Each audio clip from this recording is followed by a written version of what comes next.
Hello प्यारे बच्चों, good morning. कैसे हैं आप लोग? और हम लोग चोल साम्राज्य के बारे में पढ़ रहे थे। चोल साम्राज्य में हमने राजत्व का सिद्धांत, सैनिकों का प्रबंधन और प्रशासनिक स्थिति के बारे में पढ़ा था। आई होप आपने उसको अच्छे से देखा होगा, समझा होगा और आप लोगों को कोई प्रॉब्लम नहीं हुई होगी। अगर कोई प्रॉब्लम होती है तो क्वेश्चन कीजिएगा कमेंट बॉक्स में, उसका जवाब दिया जाएगा। और अगर उसके बावजूद भी प्रॉब्लम सॉल्व नहीं होती या उससे आपको लगता है कि नहीं हो पाएगा तो नंबर दिए हुए हैं डिस्क्रिप्शन में, उस पर आप कॉल कर सकते हैं और अपने सारे जो भी डाउट्स हैं उसको क्लियर कर सकते हैं। तो चलिए आज जो बचे हुए पॉइंट्स हैं या आगे का जो है टॉपिक है उसे हम डिस्कस करेंगे चोल साम्राज्य के बारे में। उसके बाद आप लोगों को बाय मैप थोड़ा सा फिर से बताएंगे चोल साम्राज्य के बारे में और फिर जो है आज का क्लास ख़त्म करेंगे। तो आज का जो शुरुआत है वो न्याय व्यवस्था से हो रहा है। और न्याय व्यवस्था में क्या है तो सम्राट के न्याय को धर्मासन कहा जाता था, यानी कि जो सम्राट होते थे जहाँ से वो बैठ कर के न्याय करते थे या जहाँ पे वो सुनवाई करते थे मुकदमों की, उसको धर्मासन कहा जाता था। इसके अलावा न्यायालय के पंडित को धर्म भट्ट कहा जाता था, यानी कि जिस पे बैठ के राजा करते थे सुनवाई वो धर्मासन, और उसका जो पंडित होता था यानी कि राजा की मदद के लिए जो वहाँ पे अधिकारी होते थे या व्यक्ति होते थे या जो न्यायाधीश होते थे उन्हें धर्म भट्ट कहा जाता था। क्योंकि पहले के जो न्याय दिए जाते थे वो धार्मिक पुस्तकों को पढ़ के दिए जाते थे या धार्मिक आधार पर दिए जाते थे, और उन धार्मिक पुस्तकों का जो ज्ञाता होता था वो पंडित वर्ग होता था या पुरोहित होता था। तो ये लोग राजा की मदद करते थे कि कौन से जो है सज़ा के लिए कौन से गलती के लिए कौन सी सज़ा देनी चाहिए। तो इसके लिए जो मदद करता होते थे पंडित होते थे, और ये पंडित क्या कहलाते थे? धर्म भट्ट कहलाते थे। दंड में आर्थिक के साथ मृत्यु दंड भी दिया जाता था, यानी कि चोल साम्राज्य में भी मौर्य साम्राज्य की तरह आर्थिक दंड भी दिए जाते थे। यानी कि अगर जो गलती है वो छोटी है तो वहाँ पे जो विपक्षी है यानी कि जिसने आपके खिलाफ कंप्लेन किया है आप उसको पैसे दे करके उसको मना सकते हैं या उसको पैसे दे करके उसकी मदद कर सकते हैं, और अगर वो अपना मुकदमा वापस ले लेता है या मान जाता है तो आपको सज़ा आर्थिक रूप में दी जाएगी। लेकिन अगर जो अपराध है वो जघन्य है या बड़ा अपराध किया है व्यक्ति ने तो उसे मृत्यु दंड भी दिया जाता था। तो चोल साम्राज्य में भी इस तरह की व्यवस्थाएं देखने को मिलती हैं। आगे है राज दंड दिया जाता था, और मृत्यु दंड के साथ ही अपराधी को राजद्रोह का अपराध सबसे भयंकर होता था, यानी कि आर्थिक रूप में भी दंड दिया जाता था और मृत्यु दंड भी दिया जाता था। और सभी अपराधों में सबसे जो भयंकर होता था या जो खतरनाक होता था वो राजद्रोह होता था, यानी कि अपने जो राज्य है या जो राजा है उसके खिलाफ षड्यंत्र करना या विदेशी या जो उनके विपक्षी हैं या उनके जो शत्रु राजा हैं उनकी मदद करना राजद्रोह कहलाता था। और इसे उस समय सबसे ज़्यादा जघन्य अपराध माना जाता था और इसकी जो सज़ा होती थी वो बहुत भयंकर होती थी। यहाँ पे व्यक्ति को मृत्यु दंड तो दिया ही जाता था, साथ ही साथ उसकी पूरी संपत्ति को भी जब्त कर लिया जाता था। यानी कि अगर कोई व्यक्ति गलती करता है तो फिर उसके परिवार को भी उसका दंड भुगतना पड़ेगा, क्योंकि उसकी संपत्ति को अगर जब्त कर लिया जाएगा तो बाकी लोग एक तरीके से कहिए कि देश निकाला जैसे हो जाएंगे, क्योंकि उनके पास जब कोई संपत्ति नहीं होगी तो वो कहाँ जाएंगे। तो यहाँ पे जो राजद्रोह का दंड है ये सबसे खतरनाक दंड है चोल साम्राज्य में। वही यहाँ पे दिया है कि अपराधी की संपत्ति भी जब्त कर ली जाती थी। स्थानीय स्वायत्त शासन, ये सबसे महत्वपूर्ण पॉइंट है चोल साम्राज्य का। यहाँ से एग्जाम में क्वेश्चन बहुत ज़्यादा बनता है कि स्थानीय स्वशासन किस साम्राज्य का सबसे व्यवस्थित था, तो ये चोल साम्राज्य का स्थानीय स्वशासन सबसे ज़्यादा व्यवस्थित है। चोलकालीन प्रशासन की मुख्य विशेषताएं थी, इसके ग्रामीण स्तर पर पूर्ण स्वायत्त शासन था, यानी कि यही इसके काल की सबसे महत्वपूर्ण विशेषता थी कि जो स्वायत्त शासन है या जो स्थानीय स्तर का जो शासन है ये पूर्ण रूप से स्वायत्त था।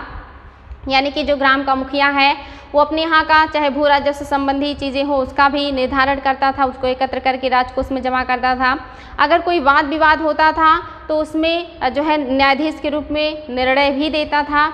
इसके अलावा वहाँ का प्रशासनिक चाहे वो सुरक्षा की बात हो चाहे दूसरी चीज़ें हो, ये सारे जो होते थे ग्रामीण स्तर के जो अधिकारी यानी कि जो मुखिया होता था या जो ग्राम पंचायत होती थी उसके अधिकार में होता था। तो ग्राम प्रशासन अपने आप में स्वायत्त था, यानी कि अपने निर्णय लेने के लिए स्वतंत्र था, उसमें बहुत ज़्यादा हस्तक्षेप नहीं था। तो अपने आप में एक छोटी सी और स्वायत्त जो है इकाई है, और इस तरह की जो व्यवस्था है ये चोल साम्राज्य में देखने को मिलता है। हालांकि इस व्यवस्था की जो शुरुआत है ये पल्लव और पांड्य काल से ही हो गया था, वहाँ पे इसका जो है स्वरूप देखने को मिलता है। लेकिन एक बड़े पैमाने पे, विस्तृत पैमाने पे और व्यवस्थित रूप से ये जो व्यवस्था है ये चोल साम्राज्य में देखने को मिलता है। इसीलिए जब भी एग्जाम में क्वेश्चन आता है कि दक्षिण का कौन सा राजवंश था जहाँ पे स्थानीय स्वशासन मजबूत था या जो स्थानीय स्वशासन के लिए जाना जाता है, तो ये चोल साम्राज्य था। और क्या है इसकी विशेषताएं?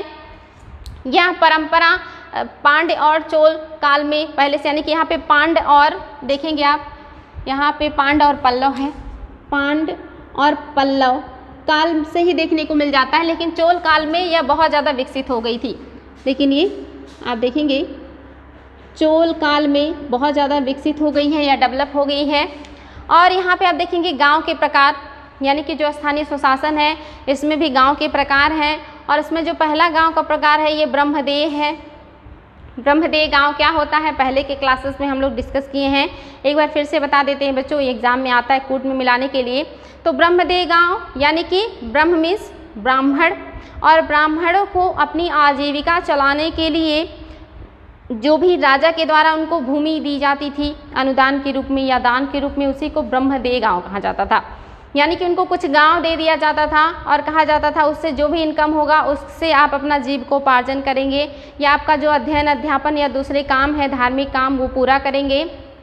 तो ऐसे गांव को जो ब्राह्मणों को दान में दे दिया जाता था उसे ब्रह्मदेय गांव कहा जाता था। इसके अलावा देवदान गांव, ऐसे गांव जो देवालयों को यानी कि मंदिरों को या देवताओं के रूप में या उन्हीं के मतलब जो है समर्पित कर दिया जाता था, उनको दान दे दिया जाता था, जिससे मंदिरों के जो खर्चे हैं वो पूरा हो सके, साफ़ सफाई, उसकी सुरक्षा, उसका निर्माण कार्य, प्रसाद और इन सारी चीज़ों का जो काम है वो पूरा हो सके। उसके लिए मंदिरों को बहुत सारे गांव दान में दे दिए जाते थे और वहाँ से जो भी भू राजस्व या इनकम होता था उससे मंदिर अपना जो है सारा काम करता था और ऐसे गांव को देवदान कहा जाता था। ब्रह्मदेय गांव और देवदान जो गांव होते थे यहाँ से राजा का कोई इनकम नहीं होता था या राजा वहाँ से बिल्कुल भी टैक्स वसूल नहीं करता था।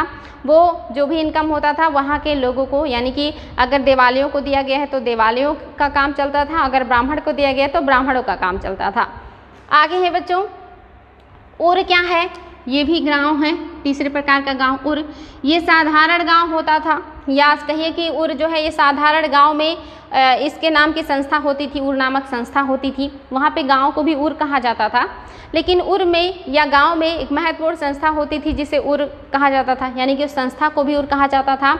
और उर का कार्य क्या था कि समिति को, जिसको आलुंगवन या आलुंगड़म अथवा गणम कहा जाता था, यानी कि ये जो उर होता था ये इसकी जो कार्य समिति होती थी उसको आलुंगड़म या गणम कहा जाता था। यानी कि उर क्या है, साधारण गांव है, या सही भाषा में कहें तो साधारण गांव में उर नामक संस्था होती थी और उन संस्थाओं में समितियां होती थी और वो समितियां ही उर का प्रशासन देखती थी या गांव का प्रशासन देखती थी।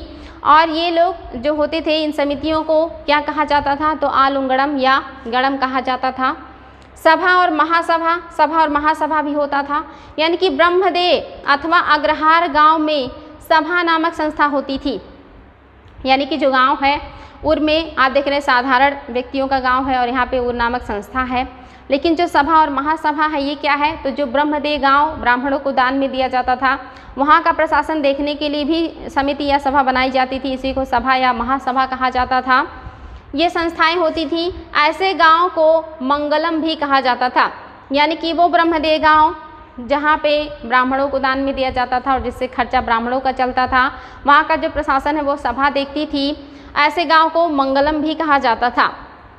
सभा मुख्यतः अपने समितियों के माध्यम से कार्य करती थी, यानी कि सभा की भी समिति होती थी। और समिति मीन्स क्या होता है, कई लोगों से मिला हुआ संगठन या कई लोगों से बना हुआ संघ, उसी को समिति कहा जाता है, यानी कि इसमें बहुत सारे लोग होते थे। तो सभा की भी अपनी समिति थी, उर की भी अपनी समिति थी। उर जो है ये साधारण गांव का समिति है, सभा जो है ये ब्रह्मदेय गांव का समिति है जो कि वहाँ का प्रशासन देखती है।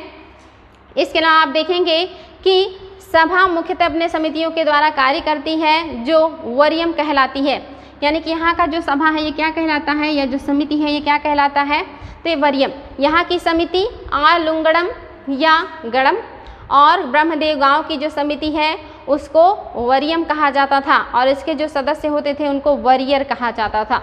इम्पॉर्टेंट है बच्चों, ध्यान देंगे कि जो सभा है ये ब्रह्मदेव गांव का संगठन है या समिति के रूप में काम करती है, यानी कि समिति के द्वारा काम करती है और ये समिति वरियम कहलाता है। इन समितियों के जो सदस्य हैं वो वरियर कहलाते हैं। इम्पॉर्टेंट है। आगे है महासभा को पेरुगुर कहा जाता है और इसके सदस्यों को पेरुमक्कल कहा जाता है। इम्पॉर्टेंट है, ये महासभा है और ये भी कंट्रोल करती है इस तरह के गांव के, चाहे वो ब्रह्मदेव गांव हो या ग्रहार गांव हो या देवदान के रूप में दिए गए गांव हो, इन सब को ये लोग कंट्रोल करते हैं, महासभा भी। और इसके आप देख रहे हैं कि महासभा को पेरुगुर कहा जाता था और इसके सदस्यों को पेरुमक्कल कहा जाता था और इनका जो समिति होता था उसे पेरुमक्कल वरियर कहा जाता था। पेरुमक्कल वरियर यानी कि समिति है और उसका जो काम करने वाला है उसे भी वरियर कहा जाता था। तो ये गांव हैं, गांव के प्रकार हैं, उनको कंट्रोल करने के लिए सभाएं हैं और उसमें सभाओं में मैंने आपको बताया कि साधारण गांव में उर है, ब्रह्मदेव गांव में सभा है, इसके अलावा और जो गांव है वहाँ पे महासभा कंट्रोल कर रही है। तो ये सारे लोग वहाँ के प्रशासन को देख रहे हैं, वहाँ की चीज़ों को कंट्रोल कर रहे हैं। तो इम्पॉर्टेंट है बच्चों। नेक्स्ट जो है प्रमुख समितियाँ, ये एग्जाम में क्वेश्चन आता है कि उस समय जो उद्यान है, उपवन है, उसको देखने वाले समिति को क्या कहते थे, या जो सिंचाई समिति थी उसको क्या कहते थे चोल काल में। तो यहाँ से क्वेश्चन बनता है और ये मोस्टली बच्चों को क्लियर ही नहीं रहता है, क्योंकि इसको ना तो कोई टीचर जल्दी बताता है और ना ही बच्चों का यहाँ ध्यान जाता है और एग्ज़ाम में जब भी क्वेश्चन बनते हैं तो गलत हो जाते हैं। तो यहाँ पे आप देखेंगे प्रमुख समितियाँ हैं। पहला जो समिति है ये क्या है, लोटावरियम। और लोटावरियम क्या है, ये उपवन समिति है, यानी कि जो बाग बगीचों का, जो पेड़ पौधों को लगाने का, उनकी सुरक्षा करने का, फल उद्यान, इस तरह के जो उद्यान होते हैं उनका जो देखभाल करता है वो लोटावरियम है। एनवरियम, वेरी वेरी इंपॉर्टेंट, एनवरियम क्या है, ये सिंचाई समिति है, यानी कि जो सिंचाई का प्रबंधन करता है। भू राजस्व आप जान रहे सबसे बड़ा स्रोत है और उसके लिए भूमि में कृषि करना पड़ेगा और कृषि में सिंचाई की बहुत ज़्यादा ज़रूरत पड़ती है। तो सिंचाई विभाग का जो अधिकारी है या जो समिति है उसको क्या कहा जाता है, एनवरियम। ये चोल काल के शब्द हैं। नेक्स्ट जो है ये है पंचभार। पंचभार क्या है, तो ये झगड़ों का निपटारा करने वाला समिति है। पंचमीस आप जानते हैं कि पंचमीस जो गांव के लोग होते हैं वो लोग, यानी कि और उनका भार जिस पर हो वो कौन है, वो पंचभार है और ये क्या करता है, तरह तरह के झगड़ों का निपटारा करता है। ये समिति भी इम्पोर्टेंट है। इसके अलावा आप देखेंगे पोन्नवरियम, जो चौथा है ये पोन्नवरियम है और ये क्या है, स्वर्ण समिति, यानी कि आप देखेंगे जो सोने वगैरह की खानें हुआ करती थी, जहाँ से सोना निकलता था उस सोने को निकालना, फिर साम्राज्य में उसका सिक्के के रूप में ढलाई होता था, फिर गहनों के रूप में ढलाई होता था, उसके बर्तन भी बनाए जाते थे पहले के ज़माने में। तो इन जो सोने की खानें होती थी इन सब का निरीक्षण करने वाला या इस पर नियंत्रण करने वाला कि क्या होगा, कैसे निकलेगा, कहाँ जाएगा और उसका क्या बनेगा, इन सारी चीज़ों का जो निरीक्षण करने वाली होती थी उस समिति का नाम पोन्नवरियम था। और जो आपका लास्ट है पांचवा समिति, ये है उदासिक वरियम। उदासिक वरियम, उदासिक मतलब मैंने आपको बताया भी था कि सन्यासी को उदासिक कहा जाता है। तो ये उदासिक वरियम है और ये क्या है, सन्यासियों एवं विदेशियों को देखने वाला है, उनके ऊपर नियंत्रण रखने वाला, यानी कि इसमें जो समिति बनाई जाती थी उदासिक वरियम, ये सन्यासियों को, साधु संतों के ऊपर भी नियंत्रण रखती थी या देखती थी कि ये क्या कर रहे हैं। इसके अलावा ये विदेशियों के आवागमन पर भी नियंत्रण रखती थी या कंट्रोल रखती थी या ध्यान देती थी।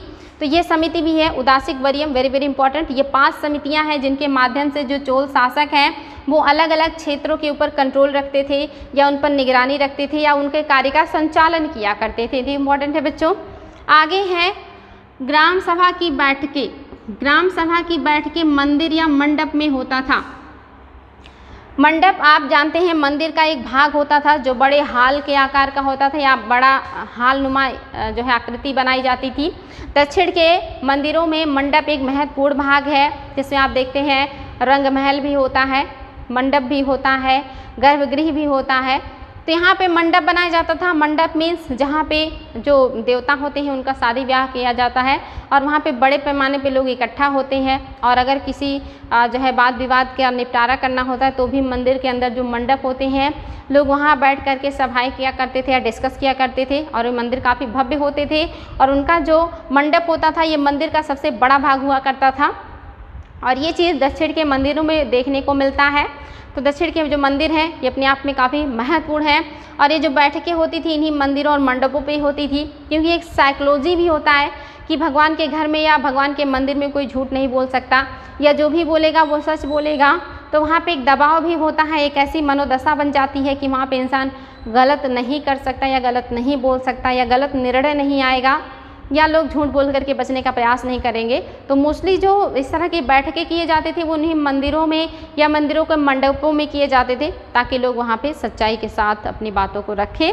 तो इम्पॉर्टेंट है, यहीं पे लोग अपनी बैठकें करते थे ग्राम सभाएं के लोग और ये महास्थान कहलाता था।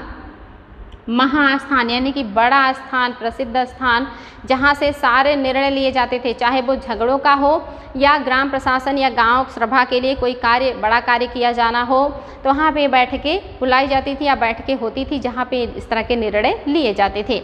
आगे है बच्चों समिति के सदस्य हेतु योग्यता, यानी कि आप देख रहे हैं कि बहुत सारी समितियां बनी हुई हैं। यहाँ पे आपने देखा उपवन समिति है, सिंचाई समिति है, झगड़ा निपटान समिति है, स्वर्ण समिति है, सन्यासी विदेशियों की समिति है।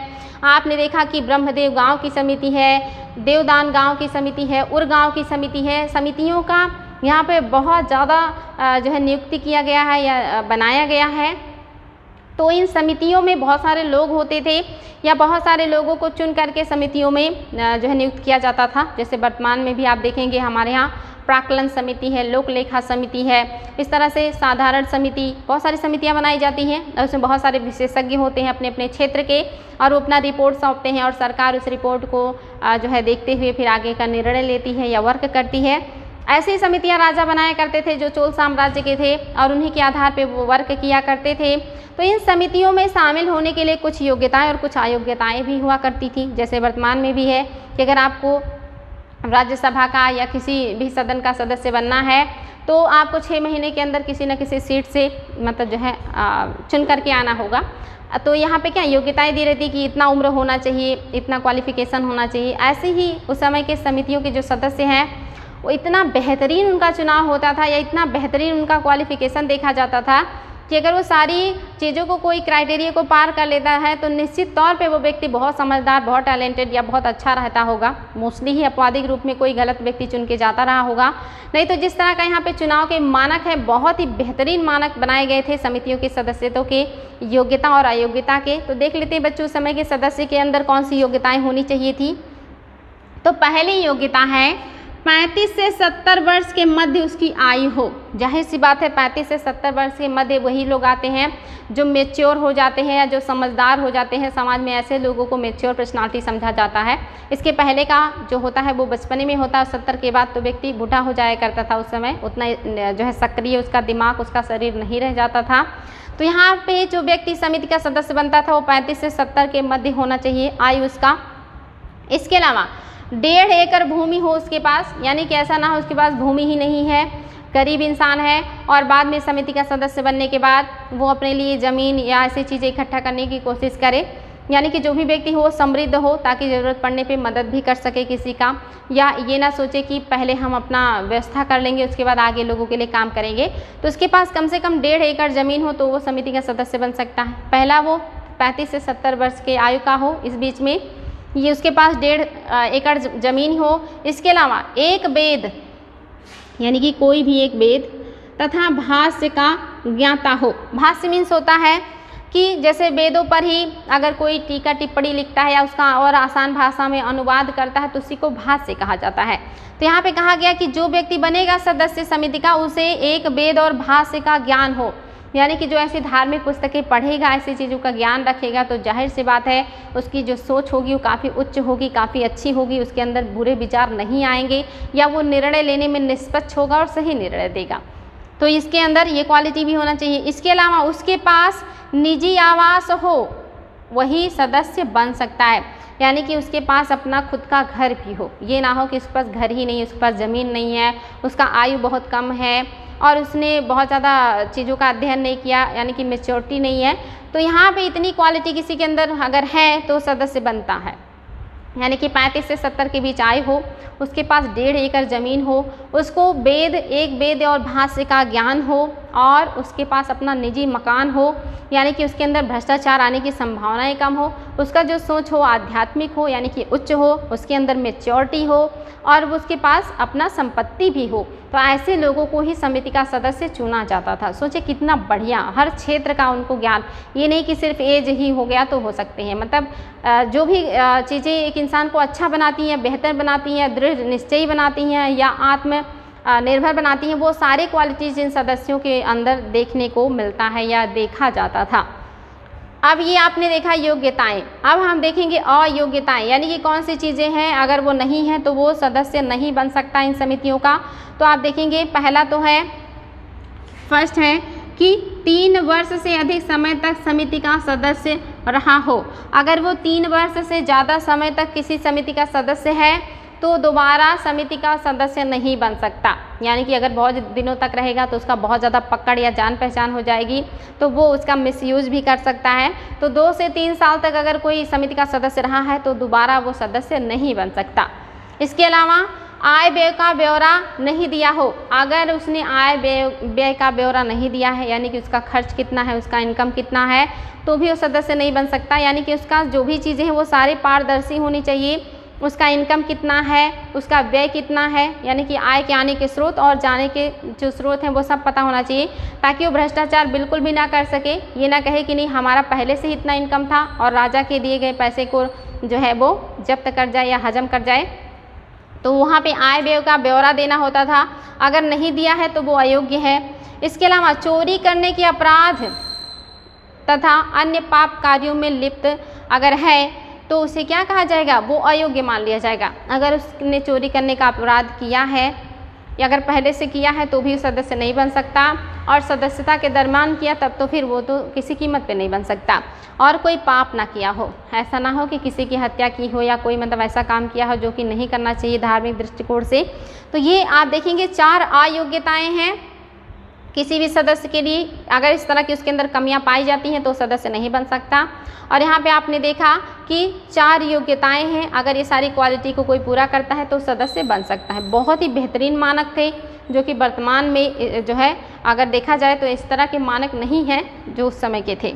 आगे है बच्चों, सभा में अक्सर सर्वसम्मति से निर्णय लिया जाता था, यानी कि सभाओं में ज़्यादातर जो निर्णय होते थे वो सर्वसम्मति से ही लिया जाता था और ग्राम सभा को राज्य के सारे अधिकार प्राप्त होते थे।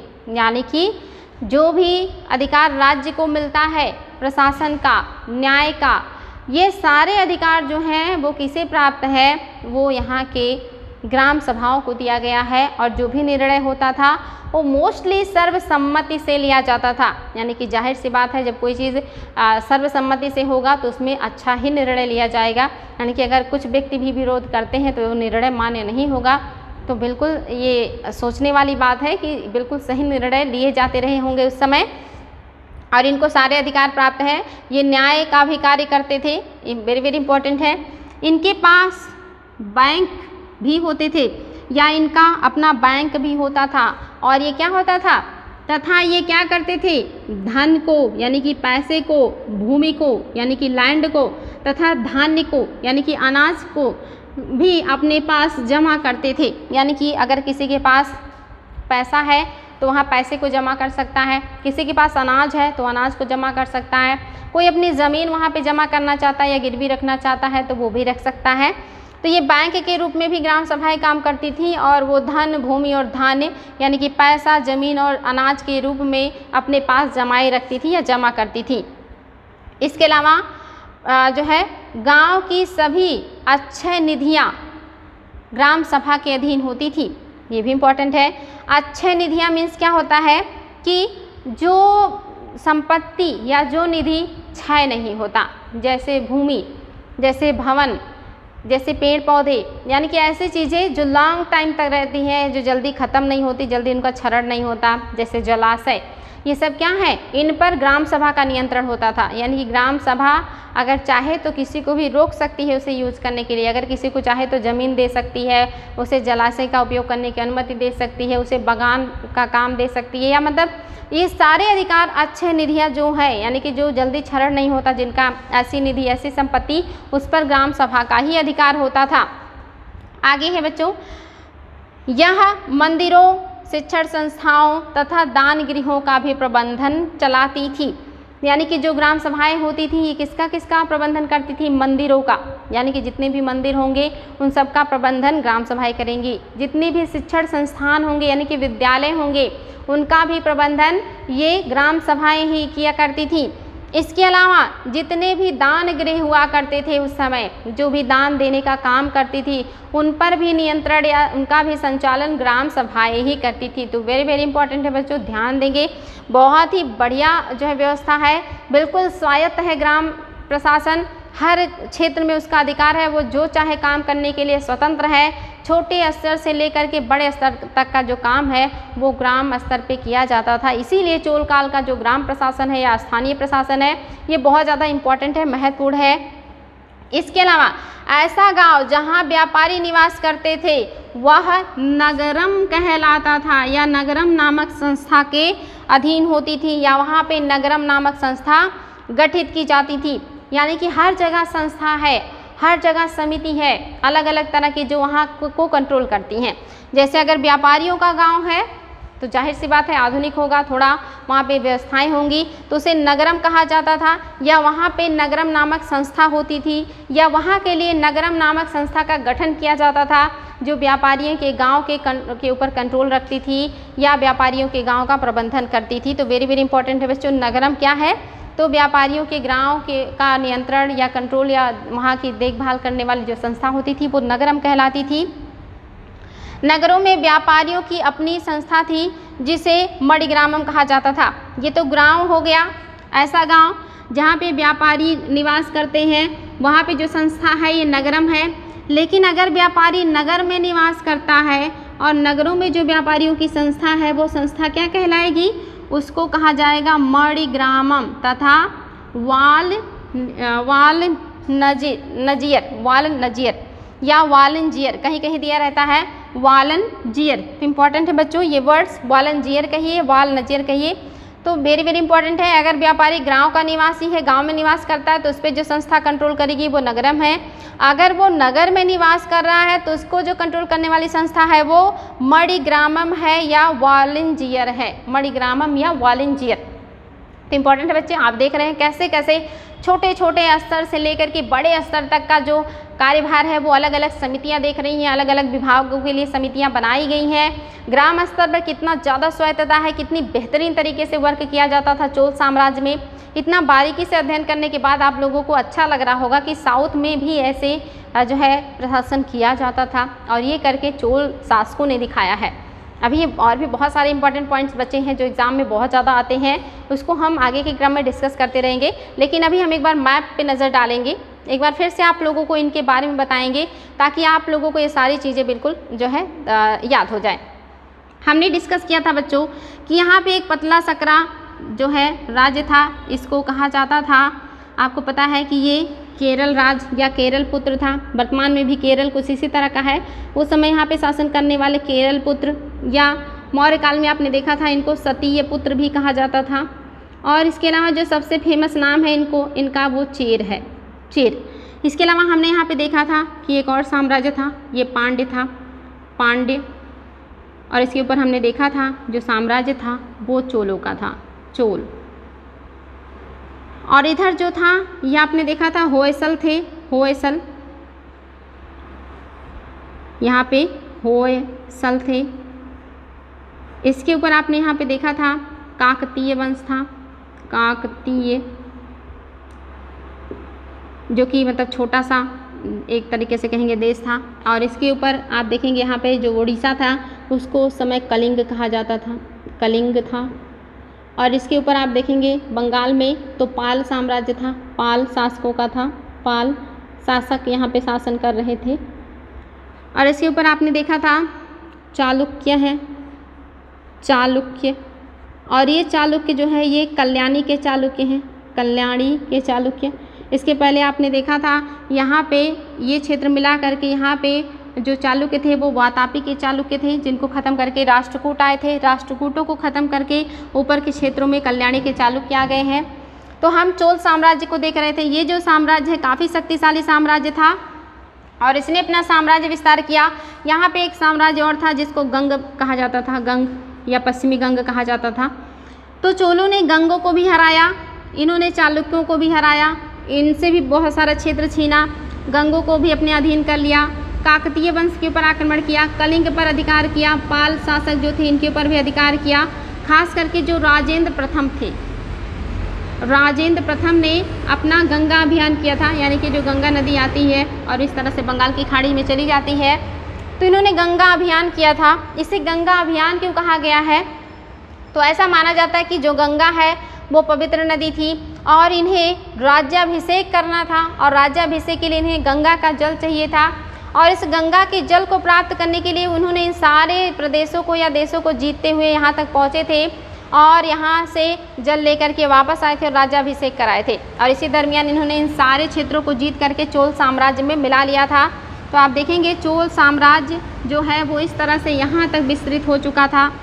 पांड्यों के भी क्षेत्र को इन्होंने जीता था, ऊपर के क्षेत्र को इन्होंने पांड्य का भी जीत लिया था, तो इनका साम्राज्य विस्तार यहाँ तक हो गया था। लगभग ये जो पूरा साम्राज्य है ये चोलों के अंदर आ गया था। तो वेरी वेरी इंपॉर्टेंट है, ये सब चोल साम्राज्य का है क्षेत्र, इंपॉर्टेंट है, इसको ध्यान देंगे बच्चों, ये चोल साम्राज्य है। और इन्होंने इसके अलावा विदेशी जो देश थे दक्षिण पूर्वी उनको भी जीता था, नीचे के श्रीलंका और मालदीव को भी जीता था और उस पर भी अधिकार कर लिया था। यहाँ से जो मार्ग गुजरता था श्रीलंका और भारत के मध्य से और विदेश होते हुए चाइना चला जाता था, उस पर भी चोलों का अधिकार था। लेकिन बाद में चल करके क्या होता है, ये जो होयसल हैं ये चालुक्य को, चोल को और पांड्य को आपस में लड़ाते हैं ताकि ये कमज़ोर हो जाएं, जिसमें आप देखेंगे जो चोल हैं वो बहुत कमज़ोर हो जाते हैं और इनका पतन हो जाता है।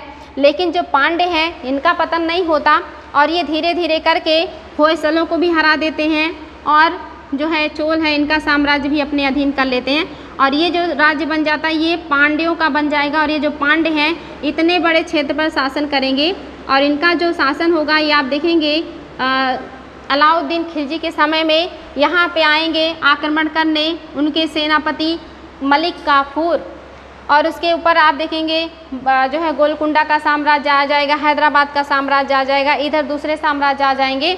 ये सारी चीज़ें फिर विस्थापित हो जाएंगी और मध्यकाल में आते आते ये पांड्य साम्राज्य बहुत मजबूत हो जाएगा और जिसको हराएंगे मलिक काफूर जो कि सेनापति थे जो है अलाउद्दीन खिलजी के। तो यहाँ तक आई होप बच्चों आप लोगों को समझ में आया होगा, आई होप बहुत अच्छे से समझ रहे होंगे, कोई दिक्कत नहीं हो रहा होगा। अगर कोई दिक्कत होगा तो हम आप लोगों के लिए बिल्कुल हैं, कोई दिक्कत नहीं है। तो आज के लिए रहने देते हैं, फिर नेक्स्ट डे मिलेंगे। Thank you.